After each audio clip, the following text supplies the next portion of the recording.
Colosenses. Colosenses capítulo 2 a partir del versículo 11.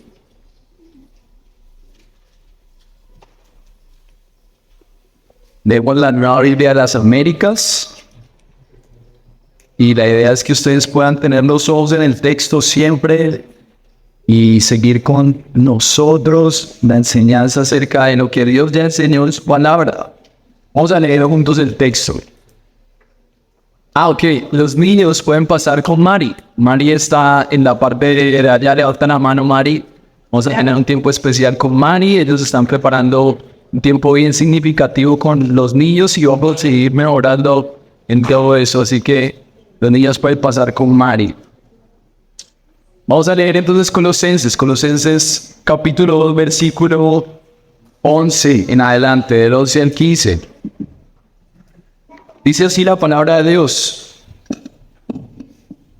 Versículo 11. También en él ustedes fueron circuncidados con una circuncisión no hecha por manos, al quitar el cuerpo de la carne mediante la circuncisión de Cristo, habiendo sido sepultados con él en el bautismo, en el cual también han resucitado con él, por la fe en la acción del poder de Dios que nos resucitó entre los muertos. En cuanto ustedes estaban muertos en sus delitos y en la incircuncisión de su carne, Dios les dio vida juntamente con Cristo, habiéndonos perdonado todos los delitos, habiendo cancelado el documento de la deuda que consistía en decretos contra nosotros y que nos era adverso. Y lo ha quitado de en medio, clavándolo en la cruz, y habiendo despojado a los poderes y autoridades, hizo de ellos un espectáculo público, triunfando sobre ellos por medio de él. Esta es la palabra de Dios, y quiero que oremos para que podamos ver el significado de este texto y aplicarlo a nuestros corazones. Señor, en esta mañana tú sabes, Dios, que necesitamos urgentemente tu iluminación, tu revelación. Estás hablando de verdades que definitivamente para nosotros son difíciles de entender. Señor, vamos a hablar de contextos que no son nuestros contextos. Yo te ruego, Espíritu Santo, que nos des corazones dispuestos, mente hambrienta, para aplicar las verdades del Evangelio a nuestra vida. Señor, yo te ruego por todos los corazones que se encuentran aquí, incluyendo el mío, y que juntos podamos entender que esta cita es una cita santa, Señor. No porque los que vengan son perfectos, sino porque tú mismo en todos los tiempos apartaste este momento para traer de las tinieblas a la luz a un pueblo para ti. Ayúdanos a comprender esto y ayúdanos a entender que a través de la predicación y el comprender tu palabra, tú estás transformando en nuestros corazones a tu imagen. Así que te ruego, Señor, que por favor nos des corazones y oídos dispuestos a escuchar tu poderosa voz, que aún sometió a las tinieblas para que nosotros pudiéramos encontrar salvación por medio de la sangre de Cristo y su precioso sacrificio. Señor, que brille hoy Cristo y que yo pueda ser un siervo que refleja esa verdad del Evangelio en el día de hoy. Te lo pedimos, Señor, te necesitamos. Gracias por estar entre nosotros, librando la batalla que nos van a librar. Amén. El sermón del día de hoy lo he denominado un pueblo libre para su gloria. Así que el centro de lo que vamos a estar hablando el día de hoy es acerca de la libertad. Y me gusta mucho una frase que dijo Bob Dylan cuando escribió una canción llamada Alguien tendrás que servir. El nombre es en inglés, pero en español quiere decir a alguien tendrás que servir. Y las primeras estrofas están traducidas de esta manera. Puedes ser un embajador en Inglaterra o en Francia, puede gustarte apostar, puede gustarte bailar, puedes ser campeón mundial de peso pesado, puedes ser miembro de la alta sociedad o con un largo collar de perlas. Pero a alguien tendrás que servir. Definitivamente a alguien tendrás que servir. Bueno, puede ser al diablo o puede ser al Señor, pero a alguien tendrás que servir. Finalmente todos servimos a alguien, y hablar de la libertad en el contexto en donde finalmente serviremos a alguien es muy interesante. La libertad es algo que definitivamente es un valor de la sociedad, y hoy vamos a ver cómo la palabra de Dios define la libertad y cómo esto conecta con el mensaje principal de la carta a los Colosenses, que es la supremacía de Cristo. Así que si pudiéramos ver una conexión rápida, es que la supremacía de Cristo da libertad. Y lo que Pablo quiere con los colosenses es que ellos entiendan que la libertad que da la supremacía de Cristo es mucho mejor que la otra libertad que estamos buscando en otras cosas. Todos buscamos libertad. Y vamos a darnos cuenta a través de 3 puntos cómo nosotros entendemos lo que es verdaderamente la libertad. El primer punto. El segundo punto va a ser por qué es necesaria la libertad. Y por último vamos a ver los beneficios de la libertad verdadera. Y entendiendo eso vamos a empezar desde el versículo 11, que el primer punto nos dice cuál es la libertad verdadera. Primer punto, la verdadera libertad. El versículo 11 vamos a leer hasta el 12 para exponer lo que dice esta primera porción del verso y de la porción que vamos a exponer el día de hoy. El versículo 11 dice: en él ustedes fueron circuncidados con una circuncisión no hecha por manos, al quitar el cuerpo de la carne mediante la circuncisión de Cristo, habiendo sido sepultados con él en el bautismo, en el cual también han resucitado por medio de él por la fe en la acción del poder de Dios que lo resucitó de entre los muertos. Una palabra clave que está aquí y es entender la circuncisión. Vamos a tener que definir este concepto para poder desarrollar qué es lo que es la libertad. Y básicamente en su nombre original, en su idioma original, la palabra circuncisión quiere decir corte. Es un corte. Finalmente no hay nada del otro mundo en cuanto a un corte. Y todos sabemos que la circuncisión es un corte de los genitales masculinos. ¿Y qué tiene que ver esto con la libertad? ¿Qué tiene que ver esto con Dios? Bueno, resulta que en Génesis 17 dice que Dios había hecho un pacto con Abraham. Dios eligió un hombre que ni siquiera era de su pueblo y lo llamó simplemente por libre elección. Lo eligió, lo llamó. Esto después de Adán, esto después de mucha historia donde el ser humano le dio la espalda a Dios y Dios se busca un plan que ya había pensado desde el principio para a través de un pueblo en traer salvación a su propio pueblo. Y entonces Dios le dice a Abraham en Génesis 12, le dice que en su simiente, o sea, de su descendencia, va a haber algo que va a bendecir a todas las naciones. Y más adelante Dios hace un compromiso con Abraham en Génesis 17:6, le dice: te voy a hacer fecundo y de ti saldrán reyes, de ti saldrán naciones, estableceré mi pacto contigo y con tu descendencia, con un pacto eterno por todas las generaciones. Y yo seré tu Dios y el Dios de tus descendientes. A ti y a tu descendencia daré en posesión perpetua toda la tierra de Canaán, donde ahora vives como extranjero, y yo seré tu Dios. Entonces lo que Dios está haciendo con este hombre es decir: mira, a tus hijos yo voy a prometer cuidarlos. Yo tengo una tierra para ellos, yo voy a ser su Dios y ellos van a ser el pueblo que va a mostrar que yo existo. Y las otras naciones que no me conocen me van a conocer a través de ese pueblo. Y Dios le promete eso a Abraham.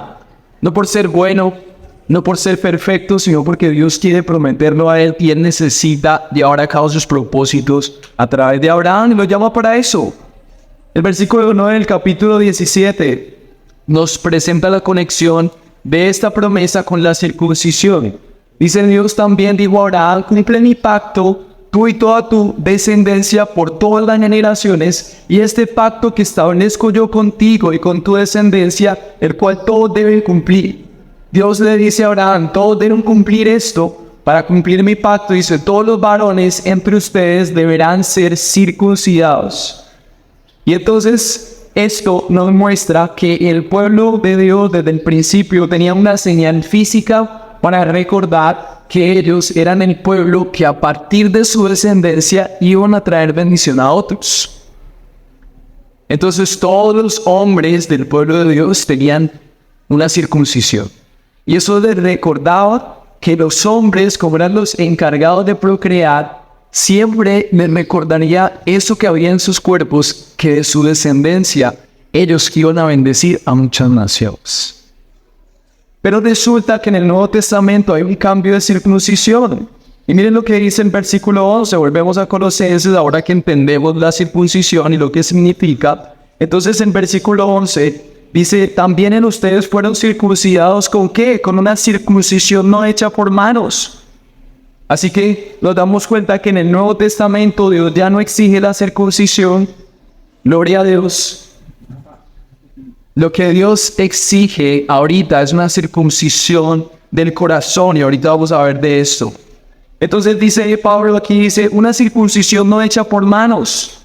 O sea que lo que Pablo está hablando es que los colosenses ahorita habían recibido un corte en su corazón, pero no hecho por manos. La gente antes, solamente por ser el pueblo de Dios, se circuncidaban, cumplían con un montón de cosas. Porque ¿saben qué pasaba? El pueblo de Dios era bendecido. Era evidente ante las naciones que el pueblo que adoraba al Dios bíblico era un Dios que bendecía a ese pueblo. Ellos ganaban victorias en batallas, les iba bien económicamente y la gente siempre tenía una recordación del Dios que había vencido a los egipcios, el Dios que había vencido a los babilonios, el Dios que había vencido a los sirios y que de formas sobrenaturales Dios les respaldaba y Dios siempre generó un paradigma en la gente de esa época de que valía la pena ser parte del pueblo de Dios. Hoy en día nadie haría nada de eso. Y una de las razones es porque claramente la Biblia ya lo plantea que esto sea algo que sea pertinente a nosotros. Pero una de las razones es que ahora ya nadie quiere ser el pueblo bendecido por Dios. Ahorita ya la gente quiere buscar ser exitoso por su propia forma de búsqueda terrenal y también sus propias formas espirituales. Entonces, nadie quiere ser ese pueblo de Dios para ser bendecido. Hay una frase que dice, la misión existe porque no hay adoración y no hay adoración porque no hay un reflejo de su gloria. Nosotros no queremos adorar a Dios, no queremos ser parte de ese pueblo de Dios porque no nos parece atractiva su gloria. Los cristianos no parecen muy atractivos, no parecen ser muy bendecidos, no parece ser muy comercial ser parte del pueblo de Dios.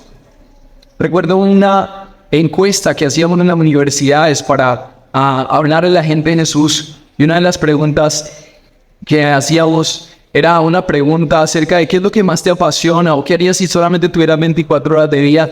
Y era increíble y fue tan abrumador para mí ver que la mayoría de jóvenes respondían viajar. Alguna cosa con viajar, trabajar y viajar, conocer y viajar, ahorrar y viajar, o vivir viajando, o tener un trabajo que me permita viajar. Todo tenía que ver con viajar. Yo me empecé a preguntar por qué tanto el tema de viajar. Hoy en día nadie quiere ser bendecido por ser el pueblo de Dios. Hoy en día la gente quiere ser freelance y vivir una vida en donde puedan trabajar sin ataduras, sin compromisos. Y ese es el estilo de vida hoy. Disfrutar del estilo de vida libre. Y eso, ¿por qué es así? Y eso tiene mucho que ver con la narrativa que nos vende la sociedad. Ya nadie quiere ser esclavo de un sistema, ya nadie quiere ser subyugado por una serie de compromisos. Y entonces el mundo y lo que vemos en las redes sociales nos plantean que hay unas nuevas metas, unos nuevos horizontes que podemos conocer y que nos estamos perdiendo tal vez de algo en un país como este y que sería bueno buscar y vivir y disfrutar. Nos han vendido en redes sociales que el viaje es lo mejor. Y aquí nos estamos perdiendo de todo. Pero finalmente es una narrativa que busca realización, busca hacernos sentir libres y que podamos experimentar realmente la seguridad. Pero Pablo le está diciendo a la gente en Colosas que su libertad no es una libertad producto de las cosas que ellos hacen. Los colosenses estaban cayendo en una narrativa social que había alrededor de ellos. Y no era porque les dijeran que tenían que circuncidarse, sino porque a su alrededor habían creencias que les hacían creer que a través de la espiritualidad ellos iban a morir a la esclavitud de un cuerpo pecaminoso. Es raro traer eso a nuestra realidad. Nadie hoy está preocupado por, ay, qué pecador soy, necesito ser libre de eso y eso va a ser mi felicidad. Hoy nadie piensa en eso. Entonces tenemos que hacer un viaje a nuestra realidad y empezar a pensar qué es lo que nosotros quisiéramos tener que realmente nos hace creer que seríamos libres. ¿Qué es eso que tú buscas con tanto esfuerzo? ¿Qué es eso a lo que le dedicas más tiempo porque crees que si tuvieras más dinero, que si tuvieras más notas, que si tuvieras más tiempo, que si tuvieras más amor, que si tuvieras un esposo, una esposa, que si tuvieras eso, serías libre? ¿Qué es eso? Detrás de todo eso buscamos realización, buscamos libertad. Y eso es algo que tenemos que preguntarnos. ¿Qué es lo que te brinda sensación de libertad hoy? ¿En qué estás buscando esa libertad? ¿En tu apariencia, en ser amado, en comprarte un carro, en sacar esas notas, en satisfacer tus deseos sexuales y sentir que por fin eres libre de esa esclavitud y represión? O tal vez solamente no quieres tener deudas y tu libertad es la libertad económica, esa libertad financiera. Asociamos la libertad con la realización. Entonces, si somos realizados, entonces somos libres. Nada me subyuga. ¿Qué es eso que te propone libertad? Pablo, lo que quiere con esta porción es liberar a los colosenses de sus búsquedas falsas de libertad. Para ellos buscar libertad era que su cuerpo pecaminoso no tuviera fuerza sobre ellos. Y los religiosos de la época proponían algunas prácticas místicas para llegar a la libertad del cuerpo físico. Es raro, pero esa era la moda de la época. Los filósofos eran la moda, los pensantes eran la moda, los que estaban involucrados en lo espiritual eran la moda. No es nuestra moda hoy. Tal vez tú tienes modas espirituales, tal vez tienes formas diferentes de ver el evangelio, eso lo hemos visto. Pero antes, en la porción que estudiamos hace 8 días, Pablo tiene un énfasis, dice, miren que nadie los haga cautivos por medio de su filosofía. Y resulta que todo nuestro alrededor tiene filosofías y Pablo hoy continúa hablando acerca de que hay una filosofía que propone libertad y realización. Y tienes que estar muy atento de cuál es la filosofía que te está proponiendo libertad y realización. Más dinero, pagar tus deudas, ser amado, todas esas cosas son cosas en las que estás buscando libertad. Y la pregunta es, ¿por qué entonces necesitamos experimentar esa libertad verdadera? Y miren lo que empieza a expresar Pablo. Dice más adelante, en el versículo 11, dice, porque también en él ustedes fueron circuncidados, o sea que si intercambiamos la palabra circuncisión, entonces podríamos decir también en él ustedes son hechos libres. Porque la circuncisión significaba ahora son parte del pueblo de Dios, ahora son libres para ser amados, respaldados por Dios. Entonces la palabra de Dios dice, en él ustedes fueron circuncidados, en él fueron liberados, en él fueron respaldados con una circuncisión no hecha por manos, al quitar el cuerpo de la carne mediante la circuncisión de Cristo. Entonces Pablo lo que está diciendo, miren, hay búsquedas de libertad terrenales. Pero yo quiero presentarles y recordarles que hay una libertad diferente y es la circuncisión de Cristo. O sea, hay una manera en la que ustedes colosenses pueden ser libres de su cuerpo pecaminoso.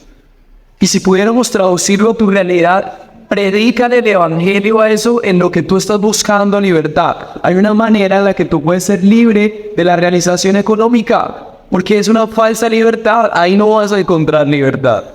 Piensa en cuando tenías 15 años, piensa en cuando te ibas a graduar del colegio, creías que tu libertad era buscar un novio o una novia, creías que tu libertad era entrar a la universidad, y cuando te gradúas creías que tu libertad era encontrar un buen trabajo, y la vida se va así hasta la muerte, ahí no hay libertad. Pablo lo que dice es, colosenses, ustedes necesitan entender que hay una libertad de su cuerpo de carne mediante la circuncisión de Cristo. ¿Y qué es la circuncisión de Cristo? ¿Y por qué se necesita la circuncisión de Cristo? Primero, un pueblo sin circuncisión en su corazón es un pueblo enemigo de Dios. La circuncisión del cuerpo, la libertad de la gente, la esclavitud, es una libertad que le permite estar cerca de Dios. Pero la gente que no es libre es una persona que es enemiga de Dios. Jeremías 4:4 lo expresa muy bien. Dice, circuncidados para el Señor, quiten los prepucios de sus corazones. Hombre de Judá y habitantes de Jerusalén, no sea que mi furor salga como fuego y arda, no haya quien lo apague a causa de la maldad de sus obras. Lo que Dios está diciendo es que Él no está interesado en actos religiosos. Él está interesado en un corazón que es libre para amar a Dios, que es libre para entender que necesita cambiar su forma de actuar. ¿Y esto por qué es importante? Porque yo no quiero ser enemigo de Dios. Dios es un Dios de amor, Dios es un Dios bueno, pero si Dios es un Dios bueno, tiene que ser un Dios justo. Y si las personas viven en una constante obrar de cosas que a Dios no le agradan, dañando a otro, dañándose a sí mismo, lo que dice Jeremías es que el furor de la ira de Dios está sobre ellos. Y esta profecía no habla solamente de lo que va a pasar aquí, hay consecuencias del pecado. Pero si hay alguien que habló del infierno más en la palabra de Dios fue Jesús. Él fue el que más habló del infierno. Él fue el que más habló de la condenación y un día el furor de la ira de Dios va a caer sobre aquellos que no han sido liberados en su corazón. Miren que desde el Antiguo Testamento Jeremías estaba diciéndole al pueblo de Dios, ustedes necesitan una circuncisión no física. La circuncisión física decía, ok, ese es el pueblo de Dios porque tiene una circuncisión en sus partes. Pero Jeremías dijo, Dios quiere una circuncisión en tu corazón. Dios quiere que tú en tu corazón sepas que eres el pueblo de Dios, no por un acto religioso. Entonces necesitamos entender que un pueblo que no ha sido liberado en su corazón para ser el pueblo de Dios es un pueblo que es enemigo de Dios. Y la ira de Dios está sobre esas personas y van a ser condenadas y aunque los veamos caminando alegres. Y tú que estás aquí escuchando esto, quiero decirte muy amorosamente que si en tu corazón tú no lates por ser el pueblo de Dios con todo lo que implica, es muy probable que tú seas un enemigo de Dios inconsciente. Tú no quieres eso. Al final va a haber consecuencias de eso. Y la otra razón por la que nosotros necesitamos una libertad del corazón, la muestra Deuteronomio 36, dice, además el Señor tu Dios circuncidará tu corazón y el corazón de tus descendientes para que ames al Señor tu Dios con todo tu corazón y con toda tu alma a fin de que vivas. La razón por la que necesitamos que Dios haga algo en nuestro corazón, que libere nuestro corazón, es primeramente porque es esclavo de amar otras cosas que no son Dios. Necesitamos que Dios haga algo en nuestro corazón para que nosotros amemos a Dios con todo nuestro corazón. No le amamos. Es la conclusión, no le amamos. La verdadera circuncisión nos dice que si Dios ha liberado a alguien, lo libera para amarle. Y esto nos habla de una doctrina que se llama la regeneración. Dios es el que cambia el corazón de la gente para que le amen. Y nosotros debemos de estar sintonizados con Señor, por favor, cambia mi corazón. Lo que decía el salmista es, mira si hay camino de perversidad en mi corazón y esa deben ser nuestras oraciones para que me cambies. Y continuamos con el versículo 12, dice así el versículo 12. Dice, habiendo sido sepultados, entonces vamos a ver cómo sucede. ¿Cómo sucede esto de que Dios cambia el corazón de la gente para que le amen? ¿Cómo sucede esto que Dios hace como una obra quirúrgica en nuestro corazón para cambiarnos? Y para que nosotros podamos, en lugar de bombear por nosotros mismos, por nuestras pasiones y nuestros pecados, amemos a Dios. Ni siquiera es por nosotros. ¿Cómo sucede esto? Miren cómo sucede, dice el versículo 12, habiendo sido sepultados con Él en el bautismo, en el cual también han resucitado con Él por la fe en la acción del poder de Dios, que nos resucitó entre los muertos. ¿Qué quiere decir eso? Mira la primera frase, habiendo sido sepultados con Él en el bautismo. Entonces lo primero que Dios hace para liberarte, para redimirte, para regenerar tu corazón lleno de oscuridad, es que Él te sepulta en el bautismo. Cuando sepultamos ¿A quién sepultamos? A los muertos. Los sepultamos para que nos veamos dentro de 2 meses. Ellos quedan muertos. Están sepultados. El bautismo lo que significa es que cuando nosotros estamos bajo el agua, todo nuestro hombre que no amaba a Dios y que actuaba en contra de sus propósitos, quedó ahí enterrado. Y por eso Pablo dice, habiendo sido sepultados en el bautismo, o sea que cuando alguien se bautiza, es una vida que dice, ahora todo lo que yo hacía en contra de Dios va a quedar ahí bajo el agua. Bautizado, sumergido, enterrado, sepultado. Romanos 6:4 dice, por tanto hemos sido sepultados con Él por medio del bautismo para muerte. O sea, uno sigue a Jesús para morirse. Sepultados para muerte, a fin de que como Cristo resucitó entre los muertos por la gloria del Padre, así también nosotros andemos en novedad de vida.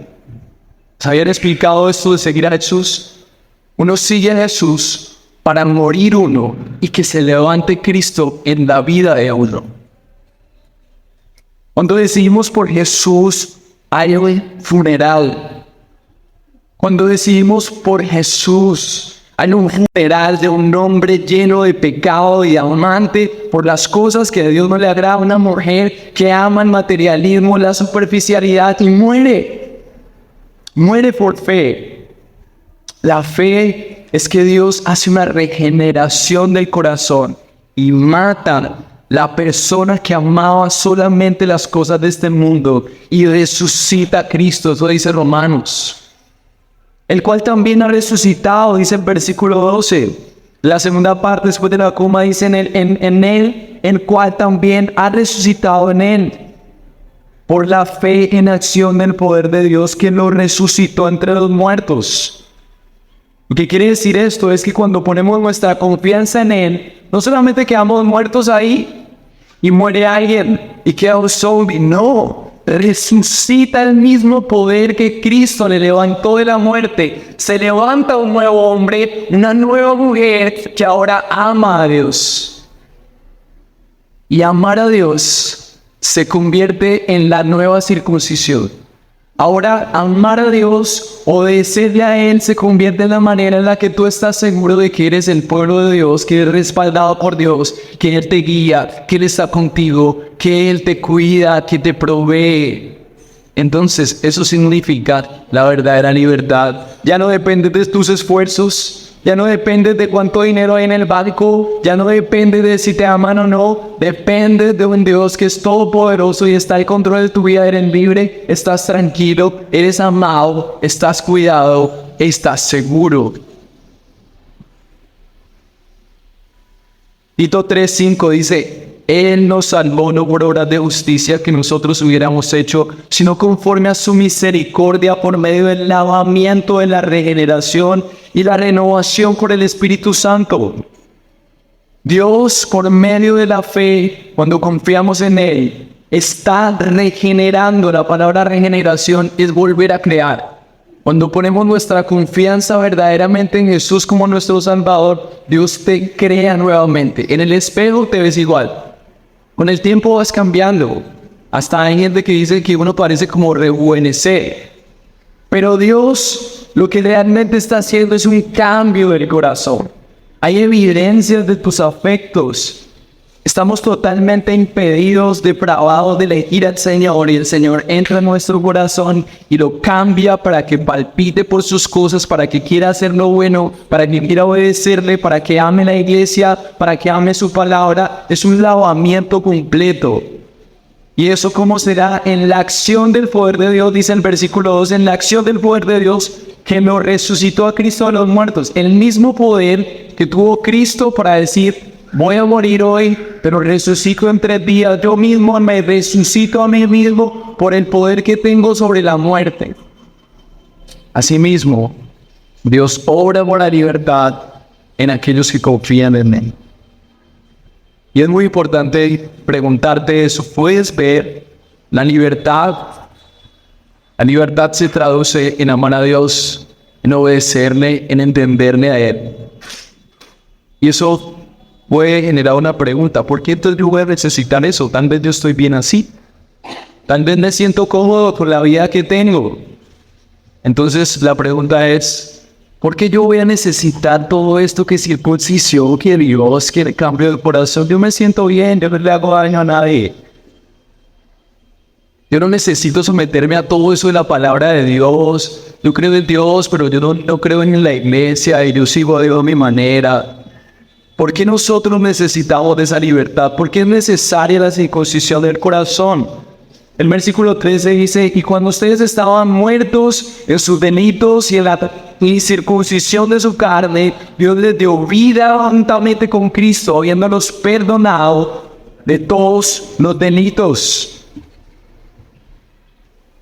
Y esa palabra clave es, y cuando ustedes estaban muertos en sus delitos.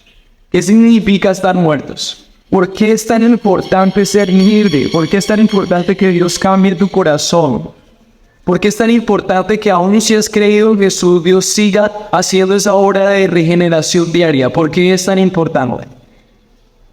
Efesios 2 me lo explica muy bien, dice Efesios 2:1, y Él les dio vida a ustedes cuando ustedes estaban muertos en sus delitos y pecados. Pablo está explicando en otra porción de la Biblia qué significa estar muerto. Y en Pablo empieza a escribir el versículo 2 del capítulo 2 de Efesios, dice, en los cuales anduvieron otro tiempo según las corrientes de este mundo, conforme al príncipe de la potestad del aire. Otras versiones dicen que los que están muertos actúan conforme al diablo. Eso es lo que quiere decir, conforme al príncipe de la potestad del aire. El espíritu que opera en los hijos de desobediencia. Versículo 3 dice, entre ellos también todos nosotros en otro tiempo vivíamos en las pasiones de nuestra carne, satisfaciendo los deseos de la carne y de la mente, y éramos por naturaleza hijos de ira, lo mismo que los demás. Entonces, ¿por qué se necesita una regeneración del corazón? Pablo nos da muchas características y muchos porqués. Primero, porque si no estamos regenerados en nuestro corazón, vivimos muertos. ¿Muertos qué? Muertos espiritualmente. ¿Y cómo viven los muertos espirituales? Dice que conforme a las corrientes de este mundo. O sea, este mundo tiene unas corrientes. Y dice la palabra de Dios que esas corrientes son conforme al príncipe de este mundo, al príncipe de la potestad del aire. El diablo es el que gobierna sobre esas corrientes. Entonces, ¿quién quiere ser gobernado por el diablo y manipulado por él? La palabra de Dios dice que el diablo viene para robar, matar y destruir. El diablo quiere engañarte y que así como estás en un río en donde tal vez no hay corriente muy fuerte, pero después viene un cabezal de corriente, pueda ser arrastrado. Y él quiere arrastrarte hasta la muerte y tal vez sin que te des cuenta. Estás tranquilo, tal vez disfrutando del río sin darte cuenta que poco a poco esa corriente te está llevando a la condenación. Te está llevando cada vez más lejos de Dios, cada vez más lejos de sus propósitos. Y qué bueno que empecemos a pensar, ¿cuál puede ser la corriente que hoy me está arrastrando? Porque estás en corriente, yo estoy en corriente y estamos en este mundo y en este mundo hay corrientes. ¿Cuál es la corriente que más te jala? Tu comodidad, tu trabajo, tu éxito, tu realización. Esa corriente te está diciendo, ven, sigue por aquí, aquí vas a ser libre. Pero son corrientes del mundo. Y esas corrientes son diseñadas por el diablo cada vez más estratégicamente para engañarte. Y aún puede ser corrientes religiosas. Por eso es tan importante que tú leas la palabra de Dios. Para que la religión no sea una corriente más. Para que la teología no sea una corriente más. Sino que espiritualmente tú puedas con la palabra de Dios discernir, esto es una corriente. La desobediencia gobierna sobre los que están en esa corriente. Pasiones de la carne y deseos de la carne. Entonces, 3 características de estar muerto. Personas que viven conforme a las corrientes que manipula el diablo. Después viven controlados por las pasiones de su carne y deseos de la carne. O sea, lo que dice Pablo acerca de los muertos es gente que realmente no está tomando sus propias decisiones. Ellos creen que sí, es legal. Ellos creen que sí, pero en realidad son sus pasiones. En realidad son sus deseos que le mueven. En realidad es su anhelo de surgir lo que le mueve en la vida. Pero no es libre, es esclavo, está muerto, está manipulado por el diablo. ¿Quién quiere vivir así? No son hombres pensantes, son sus emociones, son sus pasiones, son sus deseos. Entonces necesitamos ser libres. Hay una imagen que la Biblia propone que me parece muy adecuada a nuestra realidad en cuanto a las corrientes de este mundo. ¿Se acuerdan de la historia de la Torre de Babel? ¿Se acuerdan? Voy a narrarla un poco. Dice que después del diluvio, Dios dice, vamos a tener que crear a toda la gente otra vez porque esta gente está en las corrientes, están matándose unos a otros. Dice que toda la tierra hablaba la misma lengua. Es como un nuevo comienzo. Eso es Génesis 11, versículo 1. Y el versículo 2 dice, según iban hacia el oriente, hallaron una llanura en la tierra de Sinai.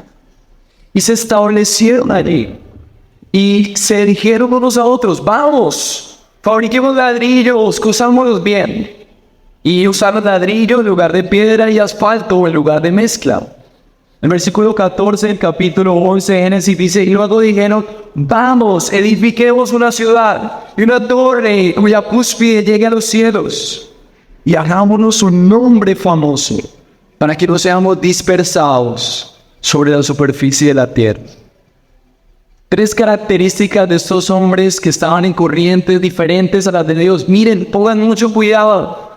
Hay muchos cristianos en la iglesia creyendo que las corrientes son solamente cosas satánicas, mundanas, sexuales, violentas. Miren las corrientes de los babilonios. Trabajo, tecnología, se metieron en la tecnología de la construcción.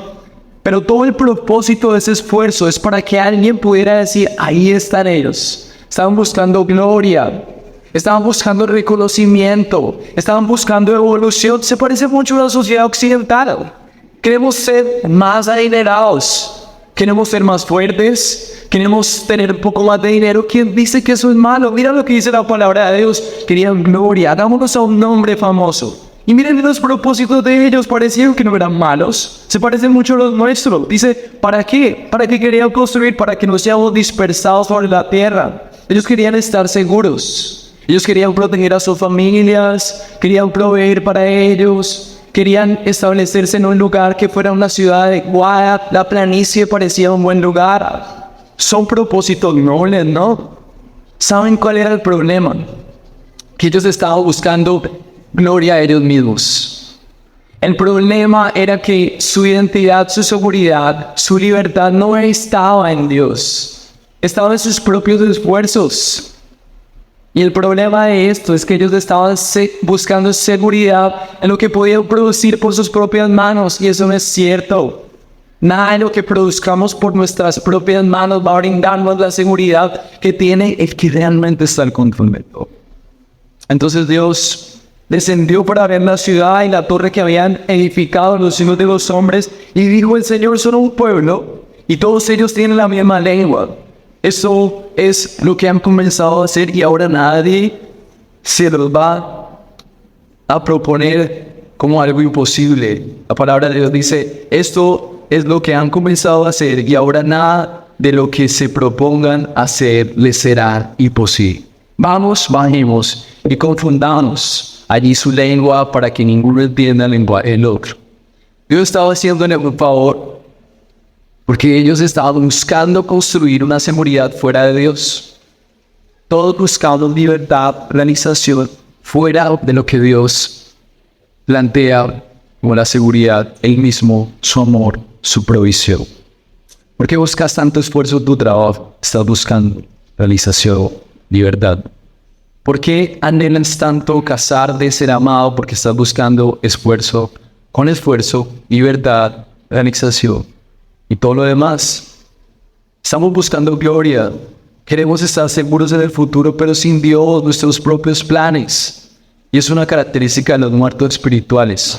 Y puede que aún tú estés vivo porque creíste finalmente en Jesús como tu Salvador, pero tu estilo de vida sea como el de los muertos, buscando siempre tu realización en las notas, el esfuerzo de lo mejor en el estudio, el esfuerzo de lo mejor en tu trabajo, el esfuerzo de lo mejor de tus recursos y acumular para sentirte seguro. Todos pasamos por esa lucha. Pero Dios, si te ama, va a confundir esa realización y va a hacer que tú te des cuenta que ahí no hay seguridad, que eso se esfuma como agua entre las manos. En lugar de libertad hay esclavitud. Por eso en versículo 13 dice, Dios les dio vida juntamente con Cristo, habiendo perdonado todos los delitos. Y la forma en la que Dios nos hace libres es cuando nosotros podamos ser su pueblo. ¿Y cómo se hace eso? Dios rompe la barrera de gente muerta que no le ama, que actúa en contra de sus propósitos. Él nos da vida con Cristo, perdonándonos de vivir una vida como la gente de la Torre de Babel, que todo el mundo cree que es bueno, pero en realidad no es bueno porque no buscan a Dios y su gloria, no buscan su seguridad en Él. Romanos 3:6 dice, sabemos esto, que nuestro viejo hombre fue crucificado con Cristo, para que nuestro cuerpo de pecado fuera destruido, a fin de que ya no seamos esclavos del pecado, porque el que ha muerto ha sido liberado del pecado. Entonces, ¿qué es el pecado? El pecado es como tú buscas tu seguridad y tu gloria fuera de Dios. No le tienes en cuenta. Tal vez Dios te ayude, pero para construir tu torre de Babel hasta el cielo, que estés seguro con lo que construiste y que seas famoso por lo que lograste. Pero en realidad no quieres que Jesús sea famoso. En realidad no quieres que tu seguridad esté puesta en Él. Entonces, ¿te parece a los de la torre de Babel? ¿Estás buscando tu seguridad, tus esfuerzos? ¿Estás actuando como un muerto espiritual? Necesitas comprender que no quieres vivir manipulado por las corrientes de este mundo y por el diablo. Necesitas que Dios cambie tu corazón para que le ames a Él. Y por eso el tercer punto es por qué es tan importante vivir en esto. Ya vimos las consecuencias, ya vimos por qué es necesario la libertad, porque no podemos vivir en las corrientes de este mundo. Hay dos reinos, el diablo es real, él está manipulando a la gente, es un enemigo fuerte con el que nosotros no podemos resistir, sus acechanzas son fuertes, él es león rugiente, él es capaz de engañarnos, aún te va a hacer creer que no existe y vas a vivir engañado por sus planes. Pero cuando nosotros vemos los beneficios de la libertad, entonces anhelamos esa libertad. En el punto 3, los beneficios de la libertad, versículo 14 dice así, el versículo 14, habiendo cancelado el documento de deuda que consistía en decretos contra nosotros y que nos era adverso, y lo ha quitado de en medio clavándolo en la cruz. Y habiendo despojado a los poderes y autoridades, hizo de ellos un espectáculo público, triunfando sobre ellos por medio de él. Cuando la palabra de Dios dice que la libertad, la verdadera libertad, ¿cuál es? Y esta es la propuesta de Pablo: no busques libertad en otra cosa que no sea esto. Y Pablo dice, ¿qué es la libertad? Que Jesús, que Dios mismo canceló el documento de deuda que consistía en decretos contra nosotros. ¿Qué quiere decir eso? Que el ser humano era esclavo. ¿Por qué? Porque los decretos son la ley de Dios. Los decretos hacen referencia a que hay cosas que Dios ha decretado, y Dios decretó que los 10 mandamientos son la característica de su pueblo. No solamente un acto de venir a la iglesia, el pueblo de Dios tiene que ser coherente, y el primer mandamiento es amar a Dios sobre todas las cosas. Y si podemos ver todos los mandamientos, no tener otros dioses y un montón de cosas más, nos damos cuenta que la ley está diciendo que nosotros somos culpables y que no merecemos ser el pueblo de Dios y que somos esclavos de nuestros pecados. Pero ¿cómo Dios nos dio libertad? Dice el versículo que Dios canceló el documento de deuda, que había decretos contra nosotros. Isaías 53 nos lo explica cómo Él canceló eso. Y el mismo versículo también nos habla de eso.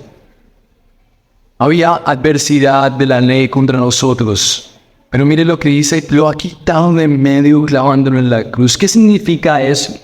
Isaías 53 dice, ciertamente me encanta y es tan poderoso la ilustración que vemos a través del profeta Isaías en Isaías 53:4. Dice, ciertamente Él llevó nuestras enfermedades, Él cargó con nuestros dolores, con todos nosotros lo tuvimos por azotado, por herido de Dios y afligido. Porque Él fue herido por nuestras transgresiones, molido por nuestras iniquidades, el castigo por nuestra paz cayó sobre Él, y por sus heridas hemos sido sanados.